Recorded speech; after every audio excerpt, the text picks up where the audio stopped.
Hey YouTubers, Ashley Wingsong here with another live reaction. Though this time it is in Toda. And first of all, sorry for not uploading almost nothing on my YouTube channel for a while now. Ugh, life. Obviously I'll explain more in my little update video if I ever get to that. Possibly maybe after the live reaction. And by the way, be prepared for a second one that will probably come maybe a day after this one. Second, you guys will probably notice that I'm not exactly in the living room. That will be thanks to my little brother, who decided it would be fun to destroy the TV. I mean, not to the point where the screen is cracked by some miracle, but the colors on the thing are out of whack, and sorry, but I'm not about to ruin these eyes. At least, no more than they are. You'll see in a moment. Anyway, since it's Halloween, I'm going to be doing a live reaction to the Nightmare Night Society. Well, technically there's the second one, but I'm going to be reacting to the first one for maybe the second time, since this video was actually done maybe about a year or so ago, and I might as well rewatch it to see how much I remember or how much I don't remember. Well, plus to get me in the mood for the second one that they managed to do for this year. And supposedly there's going to be more Halloween videos by one of these guys, but we'll see. Anyway, I got my remote, got a little something to eat since about lunchtime, and I got my glasses to see better. What? I'm partially nearsighted now, so I gotta wear these things when I watch TV or drive. Anyway, oh, and I also got Balta here. Definitely can't have a live reaction without him. And so, let's get to... Oh, before I forget, you guys have probably noticed by now that the video quality is in HD, so to speak. That's because this camera has a weird setting that, depending on the quality of footage, it has a certain time limit.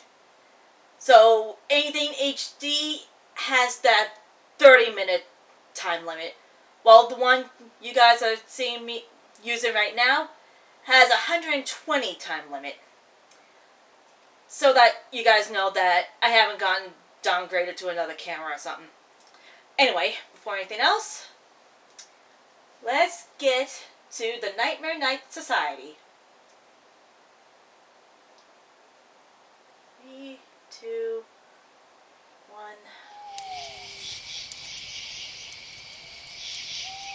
Ah, I see you made it. On behalf of our small group, I'd like to welcome our new friend. Here in the seclusion of the Everfree Forest, we'd like to share with you the tales of the uncanny, of the unseen. Tales befitting this special occasion. So sit back and listen to what we tell you. Images of sorrow, pictures of the light, as submitted for the approval of the Nightmare Night Society. Oh yeah, I forgot to tell you guys. Basically this is based on the Are You Afraid of the Dark series that was produced by Nickelodeon. Awesome show, by the way. Loved that when I was little. So it was pretty awesome they did this for the 1 year of Halloween. Definitely brings back memories.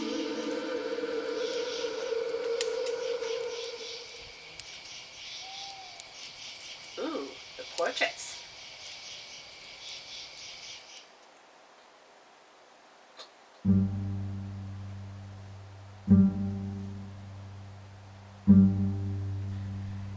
There was a griffin in the woods, who, after a long day of travel, found himself in the middle of an immense forest.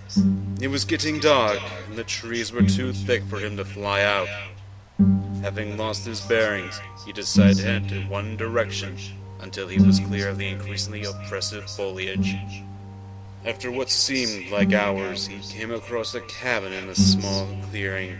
Realizing how dark it had grown, he decided to see if he could stay there for the night. He approached and found the door ajar. No one was inside. The griffin lied down on the single bed, deciding to explain to himself to the owner in the morning.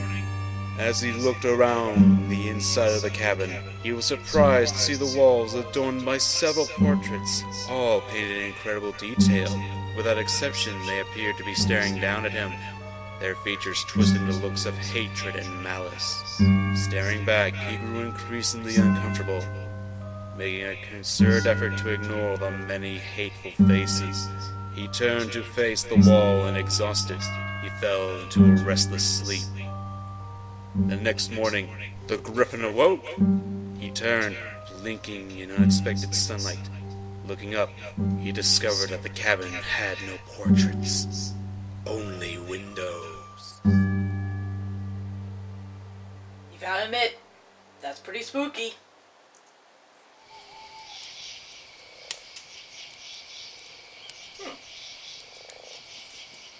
Statue.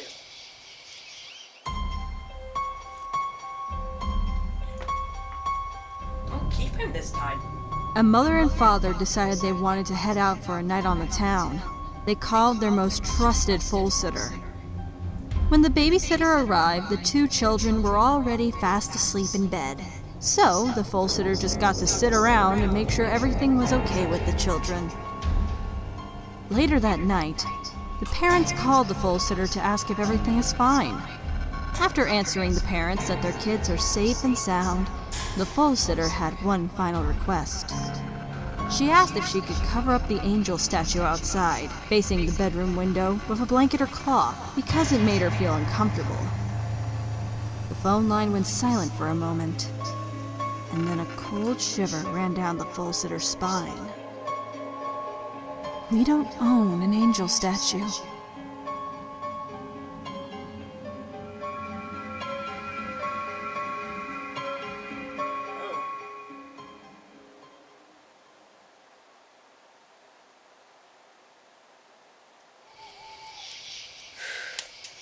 I was half prepared for a jump scare. White and red. What is this one about? Ah, the keyhole story. One time I stayed at a hotel. Like always, I checked in and was given my keys. But on the way up to my room, I passed a room door with no number on it. During the stay, I never saw or heard any pony walk in and out of the room, which piqued my curiosity. One night, while walking down the hall, I stopped at the unmarked room and tried the handle. Sure enough, it was locked. I hesitated for a second before I bent down and looked through the wide keyhole. Cold air passed through it. It chilled my eye. What I saw was a hotel bedroom, just like my own. However, in the corner was a mare, whose coat was incredibly pale shade of white. She was leaning her head against the wall, facing away from the door. All of a sudden, the mare turned sharply and caused me to jump back from the door. Hoping she would not expect I'd been spying on her, I crept away from the door and walked back to my room. The next day I asked the receptionist who lived in the room. However, all I was told is that it was merely a storeroom, and I shouldn't go near it under any circumstance. This confused me since I clearly saw it was a room with a person inside. Later that night, I couldn't help my curiosity and looked through the wide keyhole one more time. This time all I saw was redness. I couldn't make anything out besides the distinct red, unmoving color. Perhaps the inhabitants of the room noticed some ponies spying the night before and blocked the keyhole with something red. I felt embarrassed, making whoever's life in the room uncomfortable, and hoped she had not made a complaint with the receptionist. The next day I came to apologize, but after hearing that I'd looked through the hole, the receptionist sighed and decided to tell me the whole story. Long ago, a mare died in that room. Since then, some ponies get uncomfortable or anxious when near it. She was quite extraordinary. Her coat was white all over. Her eyes were a deep shade of red. Ooh.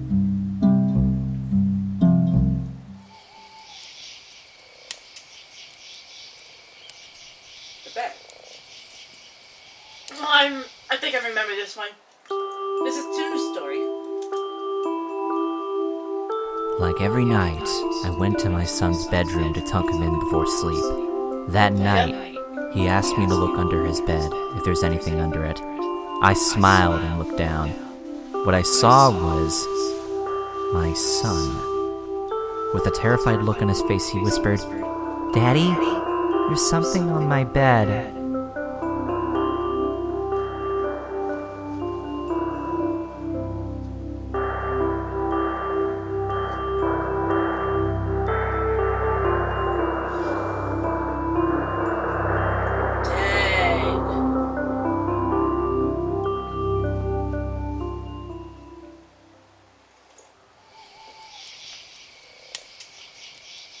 The old village. What was this one about again? I'm sure we'll see.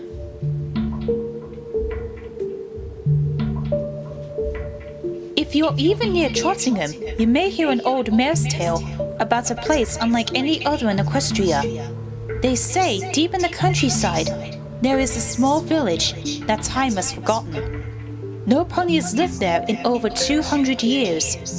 It won't be on any map, any road sign as no roads lead to it, and it can't even be found when flying in the air. Time and indeed every pony has forgotten about this place. If you do wish to visit it, you will need to travel there by hoof. The walk will be long, and towards the end, you will have to pass through a huge forest. This forest is dark, and most who enter it will never be seen again. If you do make it through the forest alive, it will be waiting. When you come out of the forest, you will be outside the village. It will literally be like stepping 200 years into the past. Make your way through the village, but do not stop. You are being watched. In the very center of the village stands a well. It just stands there, unremarkable, deep enough to make it hard to see to the bottom. Once there, you will throw into it a 1 Bitcoin, a 2 Bitcoin, a 5 Bitcoin, and finally a 10 Bitcoin. After that, you will then put a gem in it. This is said to grant you wealth beyond any pony. If you put in a tear, you will be granted love and happiness. Put a strand of hair or a feather, and you become wise and strong. However, if you stand at the wishing well for a few minutes, a large, dark, undescribable figure will be standing behind you. He will offer you his hand. Fear will kick in, and you will want to run. But do not run. Some say that if you take his hand, you will feel a surge of power rush through your body. A power unlike any unicorn or alicorn will enter your body that very second in a flash, but it will cause you to pass out. When you awaken, the figure will no longer be there, and you'll find yourself outside of the village. When you awaken, 5 minutes later, 2 hours later, 200 years later, would you take his hand? That is a little spooky. Gotta give it that. I believe we have time for one more story. One time a pony found a pile of photographs, similar to the ones in front of you. But... ooh. There's about a dozen of them, am I right? Yeah, just about. The first photo was that of a dark area in the woods. The second photo showed seemingly the same spot. However, this time you could make out a dark figure blending away in the darkness. The third photo had the same figure standing far enough so it was hard to make out its features. The fourth photo had the figure appear a bit closer, still covered in shadows of the forest. With each photo the figure seemed to come closer and closer, so by the ninth photo its shadow-covered face took most of the picture.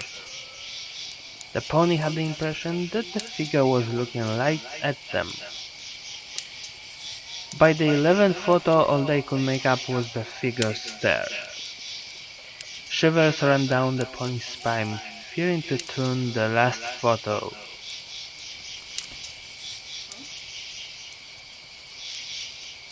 It's not...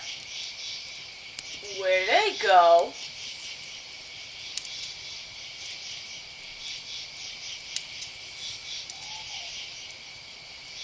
Yeah, I forgot to mention this is point of view when it comes to seeing the other ponies.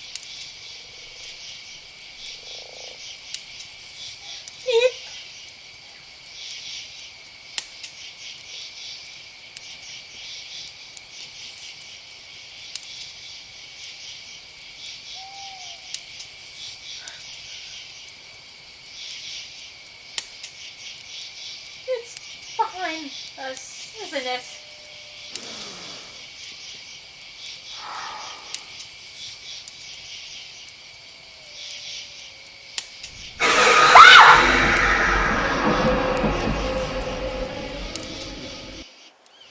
You see what I mean?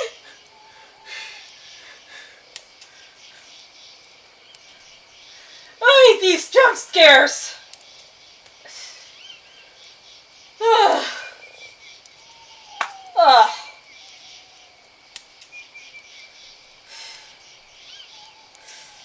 Yeah, basically now it's just the credits with the image of the pictures being burnt in the fire. I knew they were going to be behind the viewer, technically, but I thought it was going to be the moment they turned back to the fire pit. Not at that moment.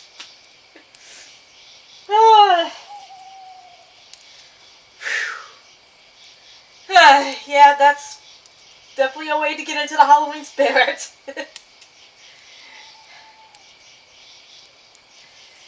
And this is just the first Nightmare Night Society video they made about a year or so ago. So I can only imagine what the second one is going to be like. Which, by some miracle, I even managed to not actually watch. Since every time these things seem to pop up, I get so excited about them, I end up watching them without doing these live reactions. But, yeah. This was actually pretty impressive. Especially the styles of animation, since during the story, as you guys might have noticed, it looked like it was going to be still pictures.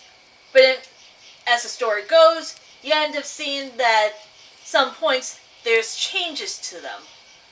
Like in the story of the portrait. You see the ponies in the portraits looking angry at the guy telling the story. Only for when he gets towards the end, there's suddenly sunlight and nature in the background, and that's when you notice that they weren't actually portraits.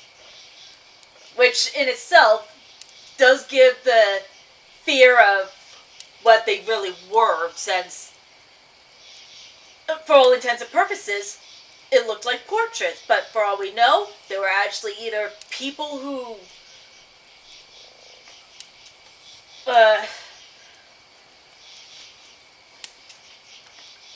were guarding the place and ended up staring at him that night, or they were actual spirits of those who used to live there over the past years. I'm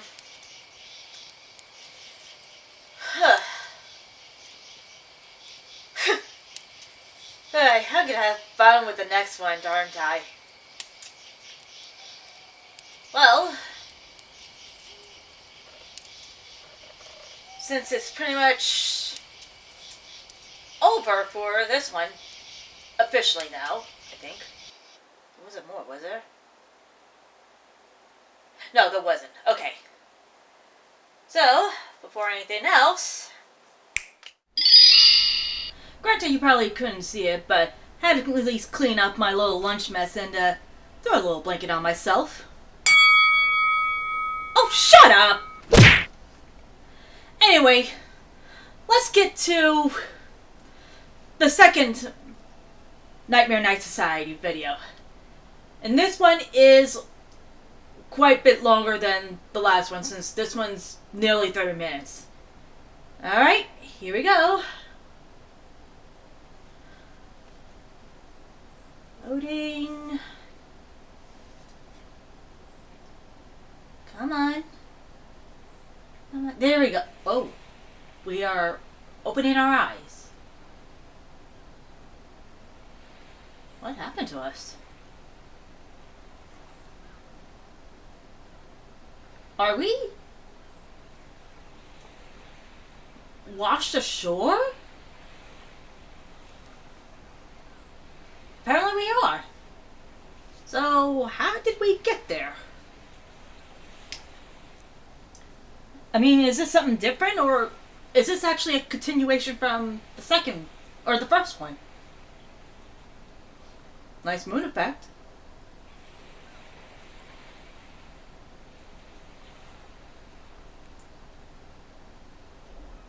Well, there's a building at least. What the heck was that?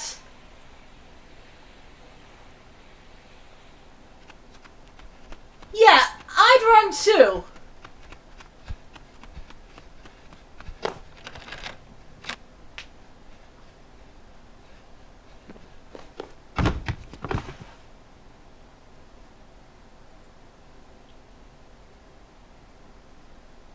Okay, so we went through the window and now we're inside, Welcome. I think? I hope I haven't frightened you, my friend. What the? You seem a bit lost. Please feel free to sit down. What's that? Oh no, I don't live here. This is a place where me and my friends have chosen to hold our meeting on this dark and lovely night. We are, for you see, the Nightmare Night Society, and we come together to exchange stories. Huh. The kind of stories that bring to mind pictures of delight as well as images of sorrow. But I can tell that you didn't come here for our sake. You are confused and just want to return home. Am I wrong? No, you're not. Tell you what. See these doors? Behind them, you'll find 6 rooms. And in each, you'll hear a story. Listen to them, and we will help you get home. Good luck and enjoy what's submitted for the approval of the Nightmare Night Society. Yeah, meanwhile, with what happened in the last video, we'll see. Still, that's a heck of a way to start this thing.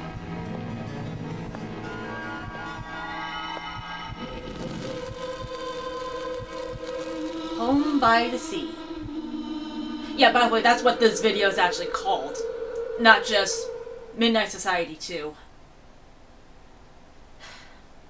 Well named, gotta admit. Ooh, first story. Gotta admit, their animation seems to have gotten a little better. The lightning?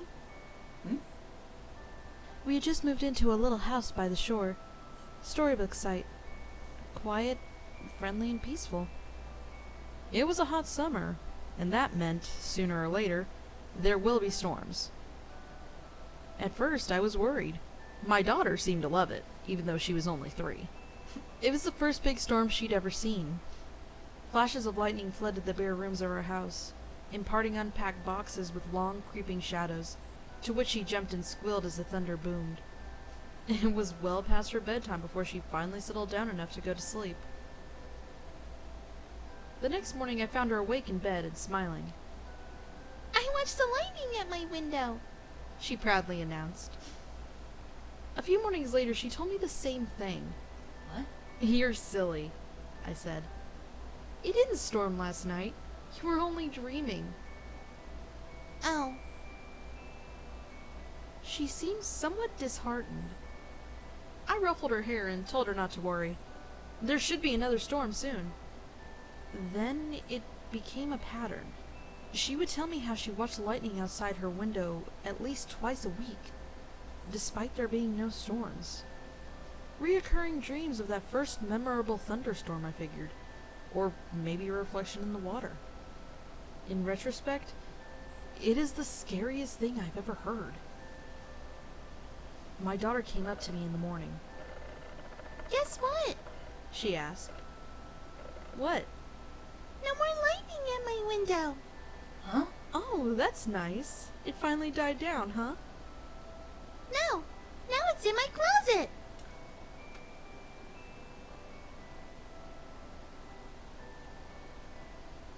Oh boy. To be innocent. Bunk bed. No one will come for you. That's what he said every night, as I lay entombed in the fields I had long ago resigned myself to my brother's love to torment me. He always has. He's always taken great pleasure in my fear and misery, his idea of fun. When I was 3 years old, I vividly remember every night. At around 9 o'clock, my mother would tell me that it was time for bed. She would tuck me into the bottom bunk of an old steel, self-assembled bunk bed. She would kiss my forehead before saying goodnight, turning the light off and leaving the room, closing the door tight. As I lay staring at the dim light of the room, taking in the various silhouettes of the furniture, I would hear the springs of the top bunk creak and give. I would close my eyes and silently cry, knowing my brother's cruel game was about to begin. Every night was the same.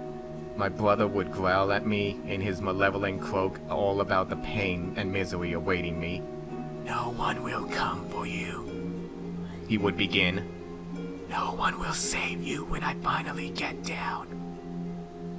I would lie there, my body cocooned in the catatonic terror, only able to silently weep and listen as my brother would describe the various ways of torment he had thought up for me. He would tell me that one day he would deliver on his threats, but for now, it was more for fun to just tell me what he had in store. My brother loves to torment me. This was my childhood up until I turned 7. My father decided that it was time to get rid of the bunk beds. He had bought them when my mother was pregnant. We lived in an old freestanding house. When my mother told my father she was expecting twins, she said he was so bursting with joy like a hyperactive full-on heartwarming Eve. He went out to the bed store that day and bought that damn steel bunk bed, saying it was the perfect solution for such a situation. Even though he knew the bunk bed wouldn't be used until we were at least 2.5 years old, he had our bedroom fully decorated and furnished, complete with bunk bed 2 months before we were born. I say we. Sadly, I was told my brother died whilst my mother was giving birth. So, I should say before I was born. I don't know much about what happened exactly. I'm very hesitant to ask my parents as the mere mention of the subject sends the two into tears and, well, it's just not spoken about in our home. I can't believe how well I still remember those days. I'm 27 now. I live by my own in our family home. I have an okay job and a beautiful collection of sleeping pills. I'm taking a whole bottle tonight. I'm going to finally sleep tonight. He's not going to keep me awake tonight. I miss that bunk bed. At least, when he had the top bunk, I couldn't see him. My brother loves to torment me. Oh god. Just saw the shadow. That was creepy. And heartbreaking. One night. If you look carefully, you might notice that I'm adopted, but it never mattered to me. I love my family. I love my dad, my mom, my brothers, and sister. We live in a house that, for someone as small as me, looks huge. When they first brought me there, I was quite intimidated for some time and didn't want to leave the living room, unless I was with my mom. Then again, I wasn't even big enough to climb the stairs on my own yet. My mom is loving and gentle, and often gives me treats, and Dad was a stern earth pony that wasn't above discipline, but he would never hurt them. He loves us and makes us feel safe. I love playing with my siblings. Early on, when I was afraid of sleeping alone, I used to sneak into my big brother's bed and sleep with him. Soon Dad moved my bed into his room. Once I became comfortable, we played all day in the house, in the yard, but we most loved to play on the beach. Whenever we do, Mom always tells us to clean ourselves before we come into the house. One night, I heard a noise.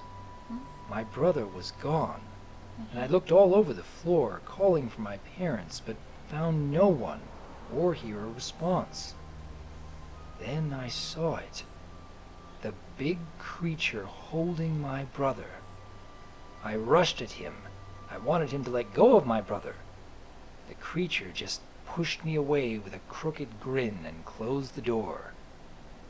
I started scratching at the door, screaming, yelling for my parents, for anyone, whimpering, crying. Now I'm sitting here, helpless, looking at my 2 small paws. Oh.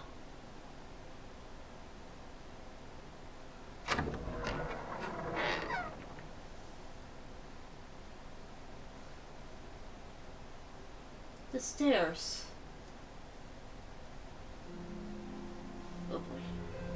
In a secluded area, there lived an old, widowed mare. She lived by herself in a big, old house, bounded to her wheelchair. She was an earth pony, and for a while now, she required the aid of a Pegasus carer who would visit her daily to help her with everyday tasks. What made it even more difficult was the fact that the 2 floors of the house were only connected by an old staircase inside. When the old mare needed to move between the 2, the carer would have to carry her frail body like an infant up and down the stairs. One day, the police received a call from the widow pony. There had been an incident. One detective managed to arrive early at the scene. Awaiting his backup, he decided to look over the crime scene. The ground floor was in total shambles. The detective couldn't tell if anything was missing or if it even was a break-in, at least at this point. The thing known for certain is that there was a savage fight, far beyond what any pony could do. The carer was nowhere to be found, except for a few scattered yellow feathers. On the first level of the house, there was the old mare atop the staircase, in her wheelchair, watching him, still and silently, seemingly in shock. Due to her inability to move up and down the stairs, he could immediately rule her out as a suspect, because she was trapped up there the time the incident took place. Not to mention, there was no possibility she could be involved in whatever rampage happened downstairs. Is this going where I think Also it's told going? the detective was that she was sleeping when she suddenly heard a soul-rendering shriek coming from downstairs, among other noises, and that's when she called the police. The detective took photos, swabbed for evidence, and recorded as much evidence as possible for now. All routine procedure. He has scoped the house downstairs for any clues, then asked the old mare if he could look upstairs. She insisted that she was upstairs the whole time, and no one apart from her had been up there that day. But regardless of this, the detective ascended the staircase, to which she hesitantly moved aside. Beyond the staircase, there was this narrow corridor, with 3 closed doors along it. He checked behind each of the doors. The empty bedroom? Nothing. The bathroom? Nothing. He became anxious as he slowly made his way to the final bedroom where the old mare slept. He opened it, and everything looked normal. A bed, a wardrobe, and the bedside table with a lamp. He checked every wall of the room in horror, as it was not what he discovered, but it was what he didn't discover that made him stop dead in his tracks. It was a detail so minor that he almost completely missed it. There was no phone upstairs. He suddenly heard a noise and rushed out of the room, only to find an empty wheelchair atop the stairs.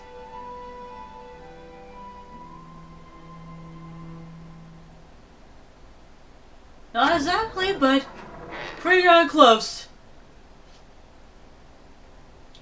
And that in itself has so many things to theorize about. I've been lying down for hours now. It's 5 a.m. and there's still not much I can do. You know what the worst part about my situation is? I'm not alone in this room. What? There's a strong sensation of dread, and I feel paralyzed with fear. The second I make any hint that I'm not asleep anymore, I'm done for. I'm done for, and there's nobody around to save me. I've been trying to think of a way out, but the only idea I have is to rush for the front door and scream for help, hoping that any pony hears me. It's risky, but if I stay here, it's waiting for me to wake up and see his masterpiece. You're probably wondering what's going on. Yeah. I do tend to get ahead of myself sometimes. About 3 hours ago, I heard a noise from the other side of the house. I got up and went to check on the noise. Now I realize it was exactly what it wanted me to do. I got very uneasy and ran back to my room, hiding under the sheets like a filly. I tried to convince myself to go back to sleep, that it was just some really weird, vivid dream or something. But I heard my bedroom door open. Like a terrified foal, I peeked out from under my blankets to see what was going on. I could see something dragging its large body into the room. It was not a pony, I'll tell you that. It was hairless, with no eyes to tell or clothing.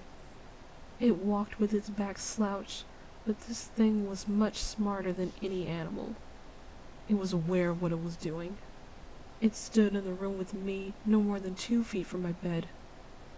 With all my will, I tried not to look or give any signs of being awake. I was not moving. I tried breathing normally, but the hardest was trying not to look.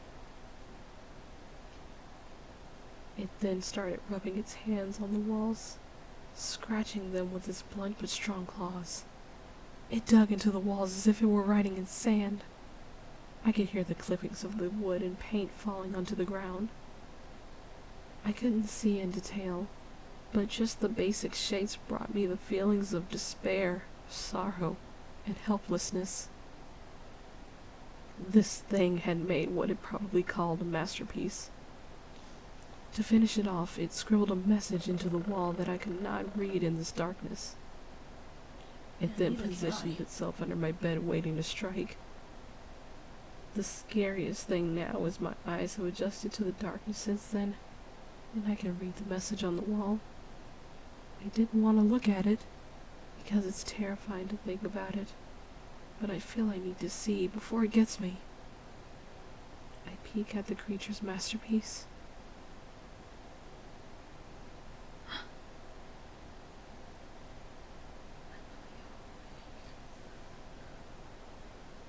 That is creepy.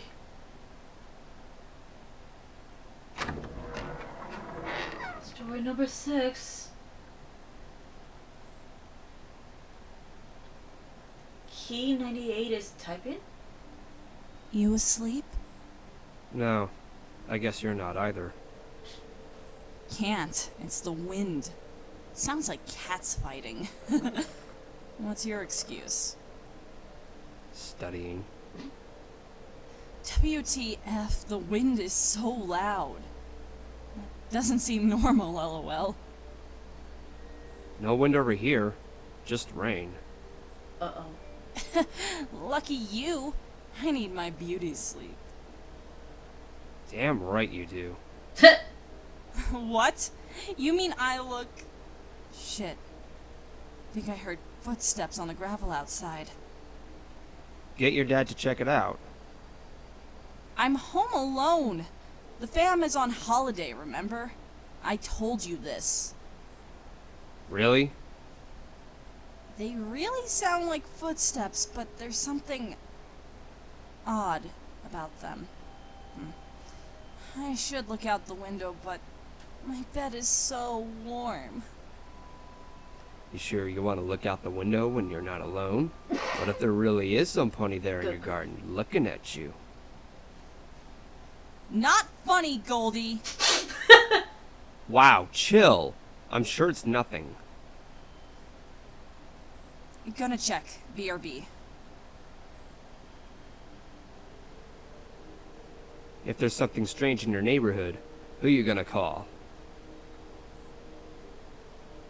There's some pony in the garden. What? Really? Yes! I can see some pony's back. What's he doing? He's looking for something. In the bushes. What should I do? Call the cops, duh! Nothing? He'll probably go away by himself. No! OMG. Now he's digging with his bare hooves. He's ruining the garden. Now call the cops! What does he look like? Goldie, WTF, this isn't funny. What are you talking What? about? How are you doing that? What? What are you talking about? I can see you in my garden. What? How are you writing here without touching your phone? Look up! I'm by the window. Can't you hear me banging on it? Key, now you're scaring me too. I am definitely not in your garden. That's not me. Stop playing around. I can see your cutie mark. It must have been someone who looks like me. Honestly, Key, I'm at home. I wouldn't play around like that. It has to be a friend of yours, Goldie. Playing a sick prank. How could he have your cutie mark? Are you sure it was mine? Maybe it just looked similar from the distance. Is he even a Pegasus? Good question. He's digging again. What? For Celestia's sake, leave already! What the hell is this, Golden? Call the cops! I swear it's not me. Maybe it's a changeling or some kind of illusion spell. Well, it's a darn good Look, one. He's seen me. Why is he smiling like that? He's coming. Call the cops! Finally! Key? Key, pick up. I've called the cops. I told them there's a break-in attempt at your place. They said they're on their way, but it'll take about half an hour. Oh, no. Key, are you there? Keyframe? It stopped. I can't hear anything. What? Really? Don't go out yet. Stay put until the police get here. Key? What should I tell them if he's gone? Wait. Everything, Key. Everything you told me. I'm so glad it stopped. Wait. Can you come over in the morning, Goldie? I really need to see you. Something's wrong. Of course, Key. I'll be there. Great. Can't wait. Something's wrong. Key? Key, how do I know this is you? Finally? Key? Key? Key?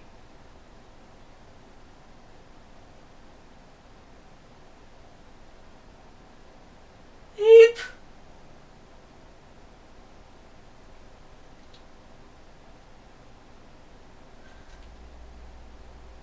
Number 7.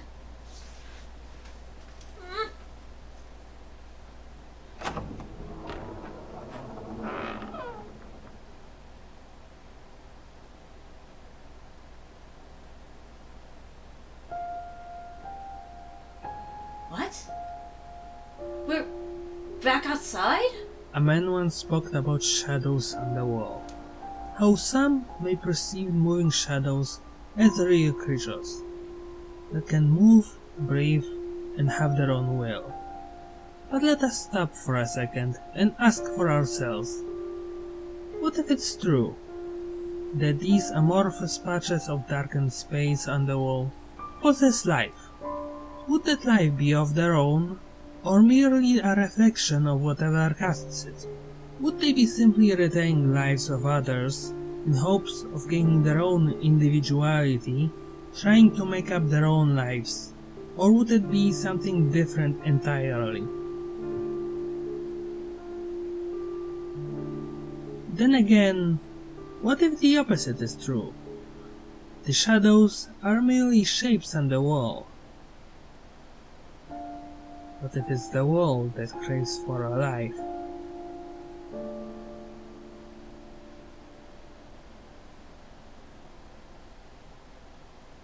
Okay.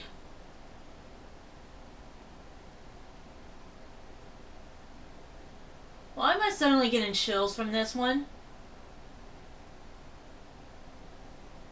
Welcome back, my friend. I see you made it. But what's this? You seem surprised. Was it the last door? Yeah. Well, I just believe that you could use one more story. After all, this is what we all came here for. Listen to the stories of past lives. Dude? Also, I was asked to welcome you. The home by the sea. Fine! Please tell me we make it!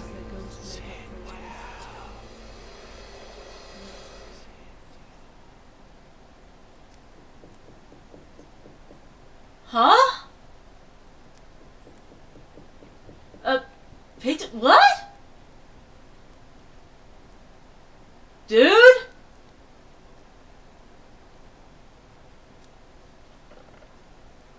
What the heck? Okay,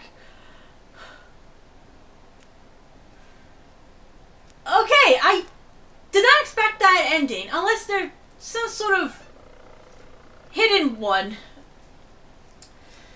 Whew. I'll admit, that last story actually started to give me chills. How many minutes is there left on this thing, technically? Huh. About 3 minutes. But, whoa. Some of those stories, kind of more sad than scary, which is understandable since some of the readers were probably just trying to stay safe for the kiddies.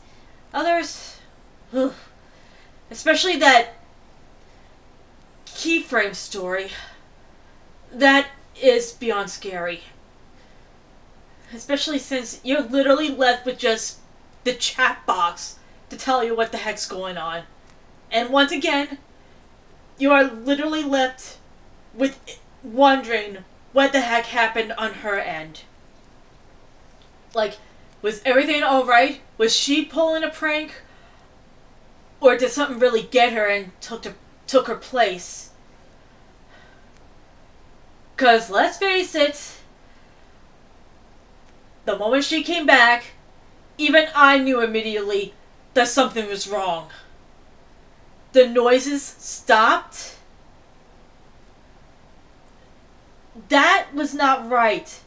She said that some pony was coming to her. There was no mention of noise. And the last comment she made...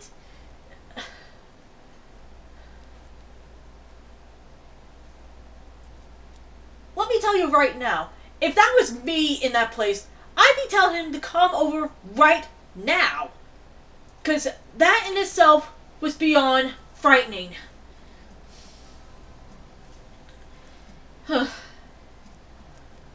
Man.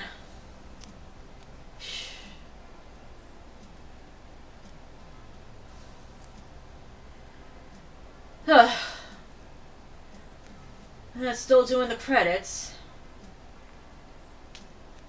Although it seems to be towards the end. Yeah, wait. Okay, there's just less than a minute to go. Wait a minute. More?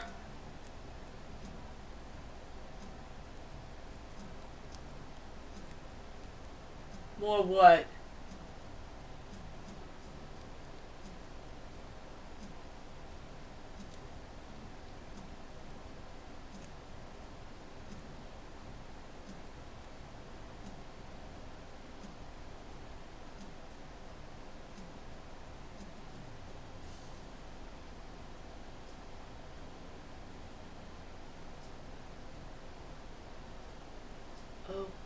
Okay.